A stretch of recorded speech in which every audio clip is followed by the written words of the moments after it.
The Arkansas Natural Heritage Commission's system of natural areas contains some of the best examples of many of the state's ecosystems. Natural areas such as the Railroad Prairie protect the last few acres of tallgrass in East Arkansas's Grand Prairie. From Interstate 40, take the Carlisle exit State Highway 13 and travel to the intersection with US Highway 70. Turn left east on US Highway 70. Prairie lies along the north right-of-way of Highway 70, beginning just east of Carlisle and extending to Duval's Bluff.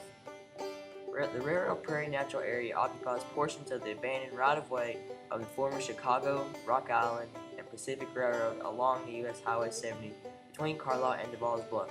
Its long, linear shape encompasses a variety of habitats and communities including prairie, herbaceous wetland, and forest. A large portion of Railroad Prairie consists of tallgrass prairie, a habitat that was once much more common across the Grand Prairie of eastern Arkansas and Mississippi alluvial plain. Today, less than 1% of the prairies that occur across this region remain.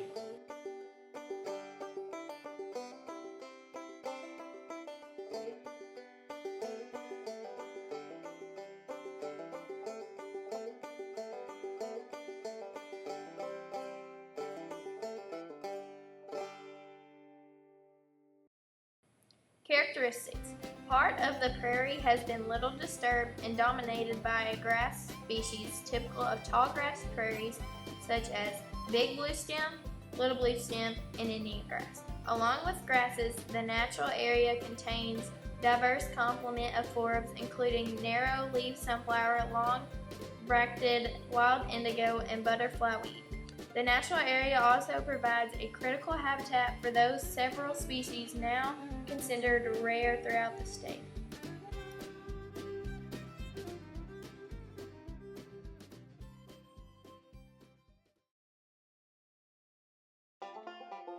Animals. Numerous species of animals and insects call the prairie home. While we are unable to capture many of the species on film, they include the rare ornate box turtle, red-winged blackbirds, doves, ducks, cranes, and other bird species.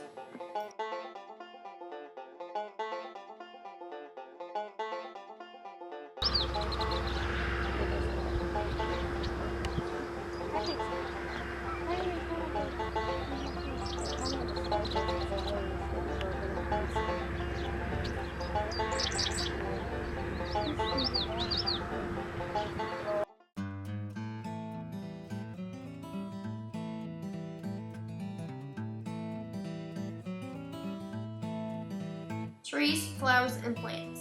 As we mentioned earlier, the prairie has been dominated by grass species such as the big bluestem, little bluestem, and Indian grass. Along with the grasses, the area is home to numerous flowering plants.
This is the Railroad Prairie protected by the Arkansas Natural Heritage Commission. We're here today because there's only 1% left of native prairies.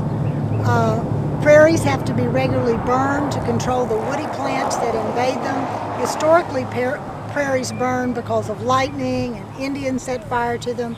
So we're here today taking out native saltbush and also trying to learn the native plants. Every time we come back in the coming months, different things are going to be blooming, different birds will be here, and we're looking for rare prairie species like the ornate box turtle, the prairie mole cricket, and the various prairie flowers and other birds that use this for habitat. Saltbush was native to the far southwestern part of the state, and it is invading because of highways and things bringing this plant up. So we're cutting it out today. The prairies in this area used to be 8 to 10 feet tall, and they supported everything from buffalo to bear to all kinds of different native wildlife. Working with the Lone Oak Middle School East Lab will be exciting to see as they prepare a video to be shared with all of the schools across the state. I'm really excited to have them as a partner. Miss Mary Smith from Audubon, Arkansas took our class out to the prairie and showed us the native plants and animals and challenged us to take the Audubon 24/7 challenge. With her guidance and the help of Brent Kelly, we also removed Japanese honeysuckle and saltbush.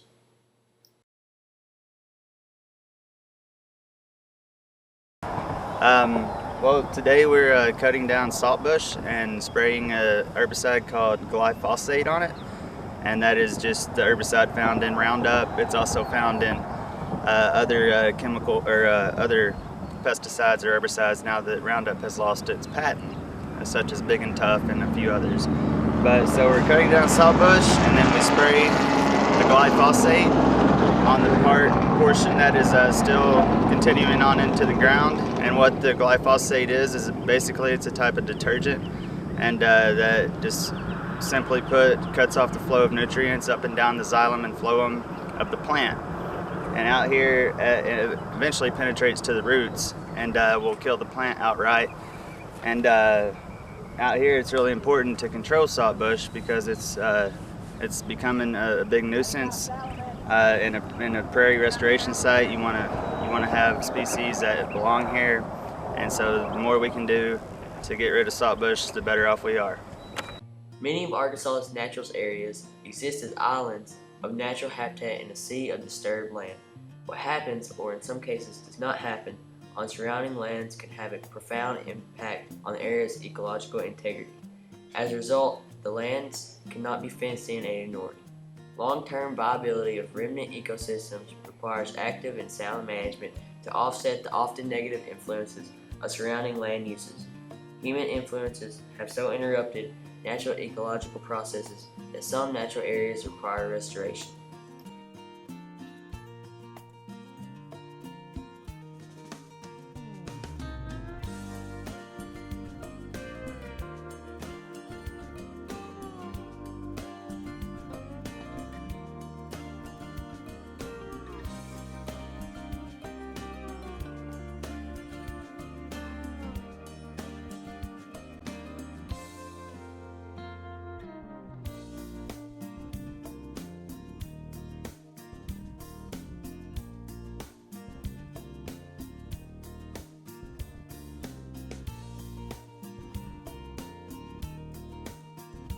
Urbanization and plowing of the prairie began long ago, but only we can decide what happens in the future.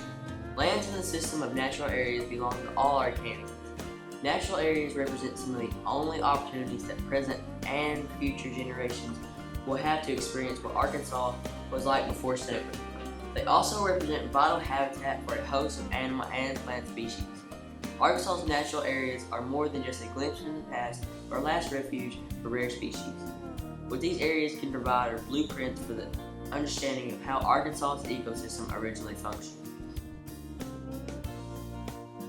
Such information will be especially vital as Arkansas continues to develop and address environmental issues in the future. We must decide how we will treat the resources that we have. Will we throw them to the wayside, or will we rise up and keep them clean and healthy?